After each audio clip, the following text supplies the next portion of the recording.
L'échiquier international, soyez les bienvenus. Raza entre poussière, gravats et corps enfouis, tels sont peut-être le prix de la trêve de paix, celle imposée par Donald Trump. Il est trop tôt ou trop tard pour faire le bilan, car on le sait en termes de victimes, celui-ci est effroyablement élevé, trop élevé.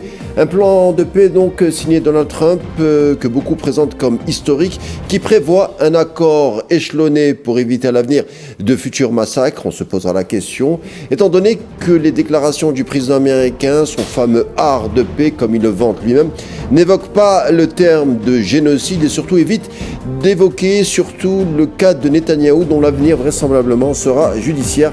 Gaza, ses retombées, ses dessous, ses travers et le jour d'après, ou dit autrement, est-ce que la paix de Trump aura-t-elle lieu? On en parle et c'est tout de suite.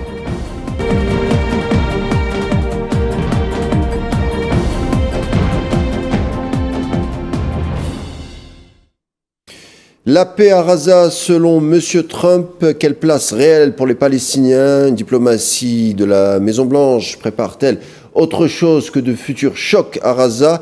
On posera la question, et bien d'autres, à notre invité du jour, Pierre Barbancé. Bonsoir. Bonsoir. Merci d'être des nôtres, journaliste et spécialiste, comme on le dit trop rapidement, de la question palestinienne. Bienvenue. Merci. Alors Pierre, un plan de paix de Trump qui consacre la trêve à Gaza. Après presque 2 ans de massacre, les prisonniers de part et d'autre rentrent à la maison. On déblaye ce qu'on peut déblayer au sein de l'enclave. Le chef des opérations humanitaires de l'ONU, Tom Fletcher, s'est rendu dans la journée dans une ville de Gaza dévastée par la guerre. Le premier haut responsable de l'ONU constate que la tâche qui attend les organisations humanitaires est monumentale. Vous qui travaillez sur le dossier, que pouvez-vous nous dire sur la situation ? Écoutez, la situation est évidemment dramatique pour les populations à Gaza, qui sont évidemment, on le comprend, contentes et heureuses qu'il y ait un cessez-le-feu, que les bombardements aient cessé, qu'ils ne soient plus obligés de scruter le ciel pour voir si la mort arrive, ce qui était le cas avec les avions chasseurs israéliens, avec les drones qui n'arrêtaient pas. Et quand ils ne tiraient pas, les drones étaient là en permanence au-dessus de leur tête, avec ce vrombissement qu'on entend comme un bourdonnement de mouches tueuses.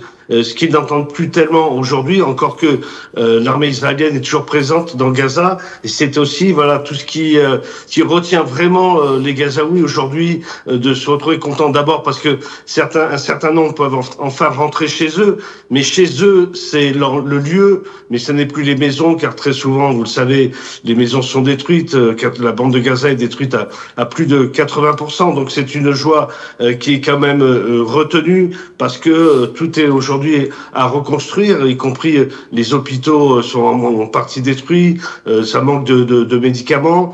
Même l'aide humanitaire rentre encore parcimonieusement parce qu'Israël continue à utiliser cela comme une arme, y compris après la déclaration de cessez-le-feu.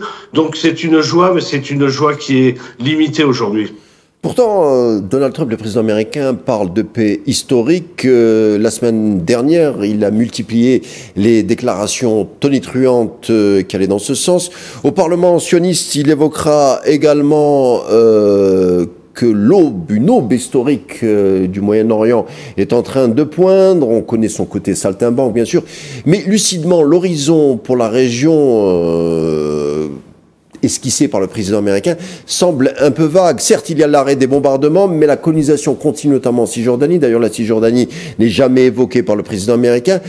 Qu'est-ce que vous pensez de ce plan de paix à conjuguer au futur, ou en tout cas au moyen terme pour Gaza?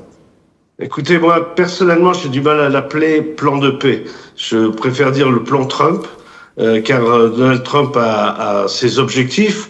S'il est intervenu de cette manière à ce moment-là, c'est peut-être, comme l'a expliqué Witkoff, son envoyé spécial dans la région, avec son gendre Jared Kushner, que le bombardement sur le Qatar, les frappes sur le Qatar ont peut-être été un petit peu la goutte qui a fait déborder le vase, parce que si Trump est un soutien total, soutient totalement Israël et Benjamin Netanyahou, Donald Trump et les États-Unis ont aussi besoin des pays arabes avec lesquels ils ont beaucoup de commerce, avec lesquels ils ont des liens énergétiques et avec lesquels ils entendent développer aussi la suite dans une espèce de, mais peut-être qu'on y reviendra, une espèce de lien qui va se créer entre Israël et les pays arabes, y compris ce qui s'est produit pendant la guerre à Gaza. Très exactement, Donald Trump est en train de chercher aujourd'hui sa Pax Americana pour le Moyen-Orient, pour lui permettre d'avancer après sur l'ensemble de ses objectifs. Donc, premier objectif, stabiliser le Moyen-Orient, et donc pour cela, finir la guerre à Gaza, mais vous voyez dans quelles conditions, et commencer à s'entendre avec les pays arabes et, je dirais même, pays musulmans, puisque Donald Trump a tenu, et c'est une question stratégique, je crois, une question politique importante pour cette région, il a tenu à associer la Turquie et Recep Tayyip Erdogan, le président turc. Donc ça n'est pas rien non plus, d'autant plus que tout ça s'est décidé plus ou moins quand même après l'annonce du plan le 29 septembre dernier. Je rappelle que ce plan en 20 points a été annoncé par Donald Trump avec à ses côtés Benyamin Netanyahou, mais pas un seul responsable palestinien, c'est-à-dire que tout s'est décidé sans les Palestiniens, et que aujourd'hui, si dans ces 20 points on évoque l'autodétermination du peuple palestinien, en réalité rien n'est fait pour aller jusqu'au bout, c'est-à-dire si on veut une véritable paix, aujourd'hui c'est permettre l'instauration d'un État palestinien dans les frontières de 1967, avec Jérusalem-Est comme capitale, et évidemment le règlement de la question du droit au retour des réfugiés palestiniens. Alors justement, dans la continuation de ce que vous êtes en train de nous dire, concernant le contenu du plan Donald Trump, qui exige aussi, quand on lit ce fameux plan, le substrat, c'est que on exigerait beaucoup plus des Palestiniens que de Netanyahou, par exemple. Il ne demande rien aux sionistes en termes d'efforts de paix. Il n'y a jamais de faute sioniste dans son discours à la Knesset, mais seulement une faute palestinienne. Il y a cette résonance et ce ton au Parlement sioniste et même le texte quand on s'y arrête. On l'a vu même quand l'Américain célèbre la victoire diplomatique avec l'ensemble de la classe politique sioniste sous les tonnerres d'applaudissements à la Knesset. Tout le monde est content. Même Trump, il demandera une déradicalisation du Hamas et que celui-ci se continue son processus, ou en tout cas entame son processus de désarmement, mais il ne somme jamais les sionistes de faire pareil. Alors, je vous pose la question, pour les Américains, le coupable du génocide, c'est un peu et surtout les Palestiniens. Qu'est-ce que vous en pensez ? Je ne sais pas si on peut l'inverser de cette manière-là, mais ce qui est clair, c'est que les États-Unis ont choisi leur camp. Ça n'étonnera personne. Les États-Unis ont choisi le camp d'Israël, et lors de son discours à la Knesset, parfois il m'a fait penser à quelqu'un qui est accoudé à un comptoir de bar dans un saloon, d'ailleurs en train de vanter ses mérites. Il s'auto-congratulait lui-même, Donald Trump, de ce qu'il avait fait. Il a donner des louanges à Benyamin Netanyahou, mais au sein de la Knesset, il y a quand même les deux députés communistes israéliens, Ofer Kassif et Ayman Odeh, qui ont été expulsés de la Knesset parce qu'ils ont brandi des panneaux avec marqué reconnaissez l'État de Palestine. Ce sont des députés de gauche. C'était intéressant. Je pense que c'était intéressant dans ce sens-là. Autrement, il n'y a pas eu tellement de surprises dans le discours de Donald Trump, sauf à montrer qu'effectivement les États-Unis ont participé au génocide à Gaza, puisque Donald Trump a dit sous le ton de la plaisanterie que Benyamin Netanyahou n'arrêtait pas de demander des armes aux États-Unis, et même des armes, a-t-il dit, même des armes dont il ne connaissait même pas l'existence. Donc c'est dire où ça en était de la collusion entre les États-Unis et Israël sur ce génocide qui a eu lieu dans la bande de Gaza. Et évidemment, tout repose sur le côté palestinien, à savoir un certain nombre de conditions qui sont demandées au Hamas, notamment son désarmement. Mais puisqu'on parlait de ce plan de paix, ou dit plan de paix, on a passé une première phase avec la libération des prisonniers palestiniens, de près de 2000 prisonniers palestiniens et des captifs israéliens qui étaient retenus. Maintenant, il y a la question de ceux qui étaient morts et des corps à rendre, mais maintenant on est entré dans une phase beaucoup plus sérieuse et beaucoup plus difficile, qui va être la deuxième phase, c'est-à-dire la suite de ce qui va se passer dans la bande de Gaza, puisque l'armée israélienne s'y trouve toujours, elle est censée opérer un certain nombre de retraits de cette bande de Gaza sans qu'on sache si les États-Unis sont d'accord pour que l'armée israélienne reste en partie dans la bande de Gaza ou en sorte totalement.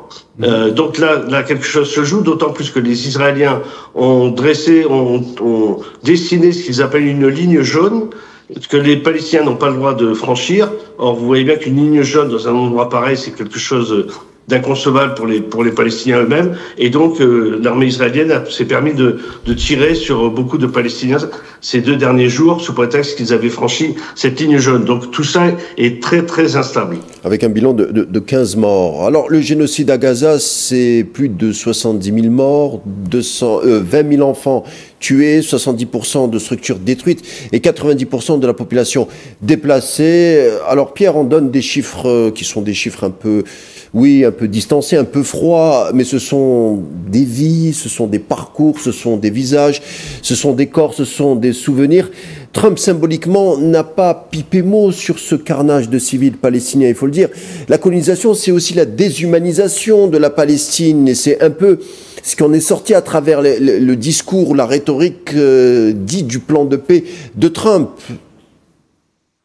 Oui, vous l'avez souligné. Donald Trump n'a pas eu un mot dans son discours à la Knesset, au Parlement israélien, n'a pas eu un seul mot pour les victimes palestiniennes, et elles se comptent par dizaines de milliers. Maintenant que la guerre s'est plus ou moins arrêtée, on commence à, sous les décombres, à retrouver des corps, à retrouver des cadavres. Certains, on ne les retrouvera jamais parce qu'ils ont très certainement, je m'excuse pour vos téléspectateurs, mais ils ont très certainement été pulvérisés. On ne va strictement rien retrouver. Donc, le chiffre exact ne sera jamais vraiment connu, mais il est bien au-delà de ce qui est annoncé maintenant, c'est-à-dire plus de 66 000 morts. Et il sera bien plus que cela. Et c'est ça qui est dramatique dans le discours de Donald Trump, c'est-à-dire il n'a pas un mot pour ces victimes palestiniennes. Et comme vous l'avez souligné, les choses se poursuivent aussi en Cisjordanie. Et là, il n'y a pas un mot. Et tout le monde fait comme s'il se passait rien vraiment en Cisjordanie. Et donc, je crois que c'est maintenant, au contraire, plus que jamais, qu'il faut intervenir. Un certain nombre de gouvernements auparavant, il ne faut pas se leurrer, y compris Donald Trump, a fait son plan dit de paix parce qu'il était sous pression, parce que les peuples du monde entier ont manifesté contre les génocides et en accusant un peu tous ces gouvernements qui ne faisaient strictement rien. Et pour éviter un isolement, Donald Trump a essayé de desserrer les taux de cette manière-là. Sauf que maintenant, rien n'est terminé en réalité. C'est maintenant qu'il faut intervenir encore plus, justement pour aller jusqu'au bout, empêcher l'entreprise coloniale israélienne et faire en sorte que les Palestiniens puissent évidemment et réellement accéder à l'autodétermination. Alors, un autre aspect de la continuation du génocide, une semaine donc après le cessez-le-feu, étant donné qu'on a appris qu'une entreprise française continuerait de fournir du matériel militaire à l'entité sioniste. Il s'agit de la société Cermat, basée en France et spécialisée dans l'électromécanique de pointe, qui doit expédier dans 2 jours des composants, des alternateurs qui doivent équiper des drones Hermes 900, qui est un modèle massivement utilisé dans la guerre génocidaire à Gaza. C'est ce que révèle en tout cas une enquête de Disclose, un site d'investigation. Que pouvez-vous nous dire, Pierre, de prime abord par rapport à ces éléments? Écoutez, moi je n'ai pas plus d'éléments que ce qu'a révélé Disclose, mais ça montre beaucoup de choses. Je pense que c'est malheureusement très intéressant. La première, c'est que ça rappelle que j'ai parlé de Donald Trump et des armes tout à l'heure des États-Unis pour Israël, mais les États-Unis sont le principal fournisseur, mais pas le seul. Et aujourd'hui, les livraisons d'armes, c'est plus exactement comme auparavant des caisses entières d'armes ou de missiles ou de fusils ou de Kalachnikov, etc. C'est aussi beaucoup des composantes. Et donc, il y a une espèce d'opacité en réalité qui est faite sur ce qui est fabriqué dans certains endroits, ou en France ou ailleurs, où qui disent nous ne livrons pas d'armes à Israël, mais en réalité, ils livrent des composantes qui permettent aux armes d'être assemblées. Donc c'est participer totalement à l'entreprise d'armement d'Israël. Et c'est le cas donc avec cette entreprise Cermat qui fabrique des composants comme ça, notamment pour les drones, et qui est arrivée, si j'ai bien lu l'enquête du Disclose, en fait, à passer sous les radars en quelque sorte, c'est-à-dire à faire en sorte que la dénomination de ce qu'ils font n'entre pas dans le cadre des livraisons qui doivent obtenir l'autorisation du ministère français des Affaires étrangères. Et or, personne n'est dupe, et on sait que le commerce avec Israël se chiffre en milliards de dollars ou en milliards d'euros, et que ces composantes-là sont essentielles pour ces armes, et Cermat n'est pas la seule entreprise à le faire. Et je sais aussi par le biais des syndicats, notamment du syndicat CGT en France, qu'il y a une attention portée beaucoup plus forte par les représentants des salariés sur cette question-là, et pour faire en sorte que si le gouvernement français ne prend pas les mesures qui s'imposent, les salariés interviendront comme ont su le faire les dockers de la CGT, notamment dans les ports du Havre ou de Fos-sur-Mer, pour empêcher les bateaux de partir vers Israël. Donc, on reste encore un peu sur cette livraison d'armes, donc de la société Cermat basée en France et spécialisée dans des composants de pointe qui entreraient dans les drones Hermès, qui auraient servi dans le génocide à Gaza depuis 2 ans.